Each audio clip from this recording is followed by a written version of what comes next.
আপনার বাড়ি কোথায়? মুর্শিদাবাদ। হ্যাঁ, মুর্শিদাবাদ। আমার নাম মিনারুল শেখ, মুর্শিদাবাদ বাড়ি। আমি গেছিলাম বম্বে, নানা সুপারা, ওখানে আমি থাকতাম দিল্লিতে। জোর করে আমার ভেস ফ্যাক্টরি মেরি ধেরি বাংলাদেশ পাঠিয়ে দিচ্ছে। একই কাণ্ড, বাংলা ভাষায় কথা বললেই বাংলাদেশি। বাংলা ভাষায় কথা বলা কি অপরাধ? বিভিন্ন রাজ্যে বাংলা ভাষাভাষী মানুষ আছেন। তারা নিম্নবিত্ত হতে পারেন, মধ্যবিত্ত হতে পারেন, উচ্চবিত্ত হতে পারেন। নিজেদের মধ্যে বাংলা ভাষায় কথা বলছেন, তাতে কি মুম্বাই পুলিশের জ্বলুনি হচ্ছে? দিল্লি পুলিশের জ্বলুনি হচ্ছে? বিএসএফ এর জ্বলছে? আমিও তো বাংলা ভাষায় কথা বলছি, তাহলে আমিও কি বাংলাদেশি? নাকি নিজামুদ্দিন মণ্ডল নাম, ফাজের মণ্ডল নাম, মিনারুল শেখ নাম, তাই সহজেই বাংলাদেশি তকমা দিয়ে দেওয়া যায়, বাংলাদেশি বলে দাগিয়ে দেওয়া যায়? মুর্শিদাবাদের তিনজন শ্রমিক, তাদের ভোটার কার্ড, আধার কার্ড, তাদের জন্ম এখানে, বড় হয়ে ওঠা এখানে, তারা মুম্বাইয়ে পরিযায়ী শ্রমিক হিসেবে কাজ করতে গেছেন। তাদেরকে, পরিবারকে কিচ্ছু না জানিয়ে। ন্যাক্কারজনক ঘটনা। আজকে বাংলায় কাজ নেই, বাংলার যুব সমাজ, নারী সমাজ দিশেহারা। তারা তাদের অন্ন রুটি রুজির জন্য, তাদের বাচ্চাদের মুখে আহার জোগানোর জন্য, বাচ্চাদের লেখাপড়ার জন্য, ইনকামের জন্য আজকে ভিন দেশে পাড়ি দিচ্ছে তারা। এবং ভিন দেশে পাড়ি দিয়ে তারা নির্যাতিত হচ্ছে, তাদেরকে মেরে, তাদেরকে রক্তাক্ত করে এবং মার্ডার করে তাদেরকে এই বাংলায় পাঠাচ্ছে। অথচ এই বাংলায় মুখ্যমন্ত্রী মমতা বন্দ্যোপাধ্যায় চুপ, কোনো প্রতিক্রিয়া দিচ্ছে না। আজকে বাংলা ভাষায় কথা বলছে বলে যদি বোম্বাইতে তারা না থাকতে পারে, তাহলে বোম্বাই থেকে, দিল্লি থেকে, গুজরাট থেকে, সমস্ত জায়গা থেকে যখন বাংলায় আসছে, আমরা তাদেরকে কেন সেবা করব? এই প্রশ্নটা কেন মুখ্যমন্ত্রী বলছে না? মুখ্যমন্ত্রী কি বলছে? না, আপনাদের ওখানে যদি অসুবিধা হয় চলে আসুন, কাজ আমি দেবো। আরে চলে আসুন, কাজ দেবেন মানে? কাজ নেই বলেই তো দিল্লি বোম্বাইতে মানুষ পাঠিয়ে দিচ্ছে। আর আপনি এই কথাটা বলবেন কেন? তাহলে তাদের কি সেখানে থাকার অধিকার নেই? তারা বাংলাভাষী বলে তারা দিল্লি, বোম্বাই, মাদ্রাজ, গুজরাট এখানে কি থাকতে পারবে না? তুমি সেই প্রশ্নটা করছো না? এই অযোগ্য, মানে বিহা মুখ্যমন্ত্রী থাকে তো এক নম্বর। এই মুখ্যমন্ত্রী আজকে হিন্দু মুসলিম বলে নয়, বাঙালি বাংলা ভাষা দেখলে তাদের উপর অত্যাচার করছে। এই তো আপনাদের মিডিয়ার মাধ্যমে আমি দেখলাম যে কয়েকজনকে ধরে পুশব্যাক করবে বাংলাদেশে। দেখা গেলো তারা আমাদের এই পশ্চিমবাংলারই বাসিন্দা। তাহলে তাদের মনের অবস্থাটা কি বলুন তো? আর এই মুখ্যমন্ত্রী নির্লজ্জ পেহার মতো মন্দির, মসজিদ এই সমস্ত নিয়ে ঘুরে বেড়াচ্ছে। বাংলার মানুষের যে আত্মনাদ, চিৎকার, নারী সমাজ, যুব সমাজ, বাংলায় সবসময় নারীরা ধর্ষিত হচ্ছে। এই তো ক্যানিংয়ে দেখলাম, তো ক্যানিংয়ে কিভাবে তার সঙ্গে অত্যাচার করেছে, তার যৌনাঙ্গে সুচ ফুটিয়ে দেওয়া হচ্ছে, জল খেতে চাইছে, বোতলটা তার মুখের মধ্যে ঢুকে দিয়েছে। এই যে শওকত মোল্লা ক্যানিংয়ের ঘটনা, দিদিমণির কোনো প্রতিক্রিয়া আছে? প্রত্যেকটা মুহূর্তে বাংলায় ধর্ষিত হচ্ছে নারীরা। আর যে নারী মুখ্যমন্ত্রী, নারীরা যদি সুরক্ষিত না থাকে, তাহলে ওনার মতন মুখ্যমন্ত্রী পদত্যাগ করা উচিত।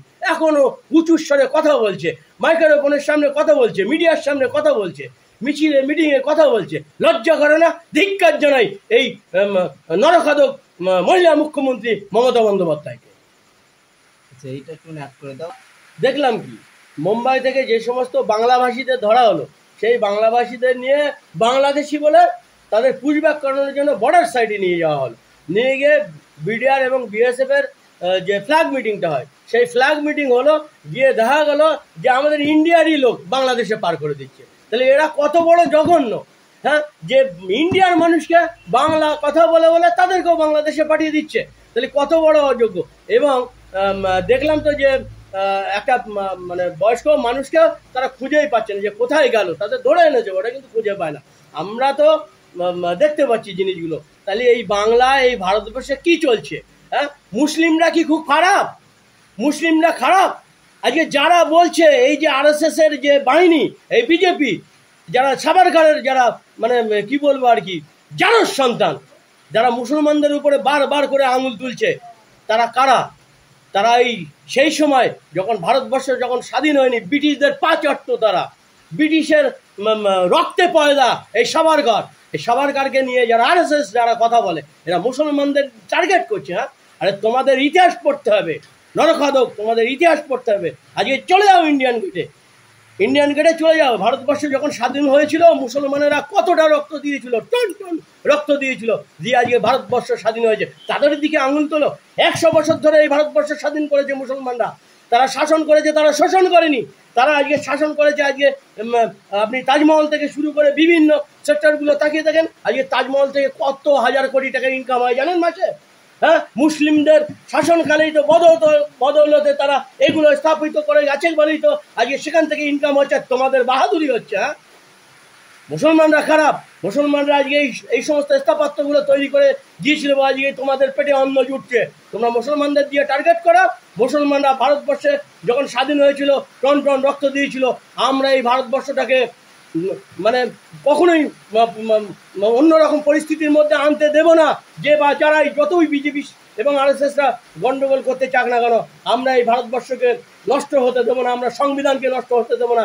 আমাদের যে যত কোন বিন্দুমাত্র রক্ত আছে, আমরা কিন্তু এদের বিরুদ্ধে, অন্যায়ের বিরুদ্ধে সংবিধানের পক্ষ নিয়ে, ভারতবর্ষের পক্ষ নিয়ে আমরা আমাদের প্রয়োজন হলে ভারতবর্ষকে আবার স্বাধীন করব, টন টন বুকে রক্ত ঢেলে দেবো। কিন্তু এই ভারতবর্ষকে মানে ভাঙতে চায় যারা, ভারতবর্ষকে যারা নষ্ট করতে চায়, ভারতবর্ষের মুসলমান, হিন্দু, খ্রিস্টান, জৈনতা এই সমস্ত মানুষদের মধ্যে যারা একটা বিশৃঙ্খলা করতে চায়, ভ্রাতৃত্ববোধ নষ্ট করতে চায়, আমরা তাদের বিরুদ্ধে প্রত্যেকটা মুহূর্তে, যেমন স্বাধীনতার সময় ছিলাম, আমাদের পূর্বপুরুষরা ছিল, আমরা এখন তৈরি আছি। প্রয়োজনে দেশ সব রক্তবন্ধু আমরা মাটিতে লুটিয়ে দেবো। আমাদের মারুক, আমাদের ফাঁসি দিক, আমাদের জবাই করে দিক, আমরা সেদিকে তাকাবো না। কিন্তু এই ভারতবর্ষকে নষ্ট হতে দেবো না, ভারতবর্ষকে ভাঙতে দেবো না। ভারতবর্ষের সংবিধানকে আমরা অক্ষুণ্ণ রাখবো। এই সংবিধানের উপরে যারা হাত দেবে আমরা তাদের হাত ভেঙে গুড়িয়ে দেবো। এটা আমরা আপনাদের মাধ্যমে আমরা ভারতবর্ষের আপামর জনগণকে, সমস্ত সম্প্রদায়ের মানুষের কাছে বলতে চাই, মুসলমানদের দিকে আঙুল তুলবেন না। মুসলমানরা ছিল বলে আজকে মানে আমি সমস্ত হিন্দুদেরকে কিন্তু বলছি না কথাটা। হিন্দুত্ব ধ্বজাধারী যে সমস্ত শুভেন্দুর মতন নরখাদক যে সমস্ত চারস সন্তানরা আছে, আমি তাদের বিরুদ্ধে কথা বলছি। আমার ভারতবর্ষে যে সমস্ত সনাতনী হিন্দু ভাইরা আছে, খ্রিস্টান ভাইরা আছে, আদিবাসীর ভাইরা আছে, তাদের মধ্যে ভ্রাতৃত্ব আছে। এই ভ্রাতৃত্বকে নষ্ট করার জন্য প্রাণপণ চেষ্টা করে যাচ্ছে আরএসএস, নাগপুরের প্রোডাক্ট আরএসএস, বিজেপি, কিন্তু তারা কখনোই সাফল্য অর্জন করতে পারছে না। আপনারা দেখেছেন না শুভেন্দু অধিকারী যখন তৃণমূলে ছিল, মাশাআল্লাহ সুবহান আল্লাহ বলে মাথায় রুমাল দিয়ে আপনার মোনাজাত থেকে শুরু করে কি না করেছে। মাদ্রাসায় জঙ্গি তৈরি হয় না, মাদ্রাসায় মানুষ তৈরি হয়, তিনি বলেছিল। আর আজকে বিজেপিতে গিয়ে তৃণমূলে থেকে টাকা চুরি করে ধরা পড়ে বিজেপির অসীম মেশিনে ঢুকে নিজেকে সাপ মনে করে গেরুয়া বসন পরে হিন্দুত্বের ধ্বজা ধরে উনি সনাতনী হিন্দু হতে চাইছে। গরুর গোশ খাওয়া শুভেন্দু অধিকারী নিজেকে বড় হিন্দুত্ব দাবি করছে, কিন্তু সত্যিকারের যারা সনাতনী হিন্দু তারা বলছে শুভেন্দু অধিকারী আমাদের হিন্দুদের কি ঠেকা নিয়েছে? শুভেন্দু অধিকারীকে তার মানে ছবিতে জুতোর মালা পরিয়েছে। শুভেন্দু নিজে মুখেই বলেছে আমার জুতোর মালা পরাচ্ছে ছবিতে। আরে শুভেন্দু অধিকারী, তুমি শুনে রাখো, তোমার ডাইরেক্ট জুতোর মালা পরাবে এই ভারতবর্ষের, এই পশ্চিমবাংলার সনাতনী হিন্দুরা। তুমি সেই অপেক্ষায় থাকো। তুমি যা শুরু করেছো ভারতবর্ষে, এই পশ্চিমবাংলায় হিন্দু, মুসলিম, শিখ, আদিবাসী, জৈন এদের যে ভ্রাতৃত্ববোধটাকে নষ্ট করতে চাইছো, এটা কিন্তু কোনো সম্প্রদায়ের লোক মেনে নেবে না। আজকে মহারাষ্ট্র থেকে শুরু করে বিভিন্ন ধর্মীয় গুরুরা শুভেন্দু অধিকারী বিজেপির বিরুদ্ধে প্রতিনিয়ত আন্দোলন করছে। শুধু মুসলিমরা নয়, এই ভারতবর্ষ থেকে এই বিজেপি নামক সাম্প্রদায়িক দলকে অবিলম্বে এবং আরএসএসকে অবিলম্বে এদেরকে মুক্ত মানে বন্ধ করে দিতে হবে। তা নাহলে ভারতবর্ষ আগামী দিন পুরো টুকরো হয়ে যাবে। এটা আমি আপনাদের মাধ্যমে ভারতবর্ষ তথা পশ্চিমবাংলার সমস্ত জনগণের কাছে বলতে চাই, ভারতবর্ষটাকে বাঁচান, সংবিধানটাকে বাঁচান। এই ভারতবর্ষ থেকে কোনো মুসলমান যদি মনে করে হিন্দুদের তাড়িয়ে আমরা রাজ করব, সেটা মূর্খের স্বর্গে বাস করছে। কোনো হিন্দু যদি মনে করে মুসলমানদের এই ভারতবর্ষের তাড়িয়ে আমরা রাজ করব, তারা মূর্খের স্বর্গে বাস করছে।